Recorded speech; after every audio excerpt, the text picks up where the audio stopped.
কিভাবে দেখুন প্রপার পরিকল্পনা করে আমাদের এই ভারতকে টোটালি ডিস্টেবিলাইজ করে ফেলার চেষ্টা করা হয়। আমাদের এই পশ্চিমবঙ্গ, পাঞ্জাব আর এমনকি জম্মু কাশ্মীরও সব কটা জায়গারই কিছু মানুষরা মিলে কিভাবে রিসেন্টলি এই যে দিল্লিতে প্রোটেস্টটা হয়েছিল সেই সময় বিশাল বড় কিছু একটা করার চেষ্টা করছিল সেটা জেনে নিন।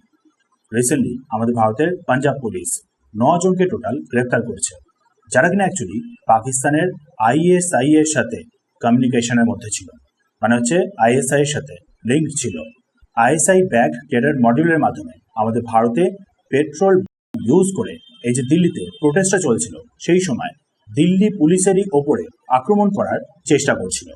তারপর আবার এই যে প্রোটেস্টটা চলাকালীন আশেপাশের যে রেলওয়ে ট্র্যাকগুলো সেইখানেও ক্যামেরা ইনস্টল করার ব্যাপারেও চেষ্টা করছিল, যাতে কিনা লাইভ ফুটেজও তারা পেয়ে যায়।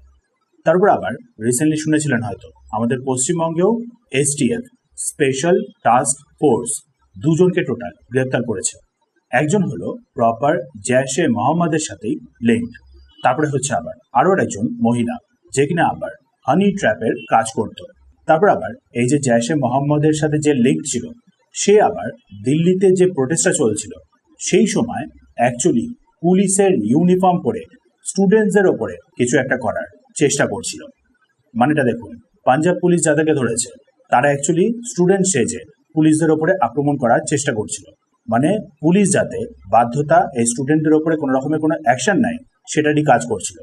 তারপর আবার উল্টো দিকে দেখুন আমাদের পশ্চিমবঙ্গে যে ধরা পড়েছে সে আবার পুলিশ সেজে স্টুডেন্টদের ওপরে অ্যাটাক করার ব্যাপারে ভাবছিল, মানে হচ্ছে আলটিমেটলি স্টুডেন্টরাও যাতে পুরোপুরি পুলিশদের ওপরে চড়াও হয়ে পড়ে সেইটারই চেষ্টা করছিল।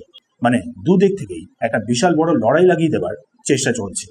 এবার দেখুন এই যে পশ্চিমবঙ্গে যে ধরা পড়েছে সে কিভাবে পুলিশের ইউনিফর্ম পেত।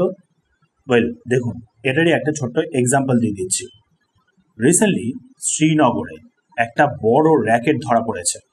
আমাদের আর্মি ইউনিফর্ম যে তৈরি হয় সেই আর্মি ইউনিফর্মের যে কাপড়গুলো সেই কাপড়গুলোরই একটা কাউন্টারফেট তৈরি হচ্ছিল শ্রীনগরের একটা স্পেসিফিক প্লেসে।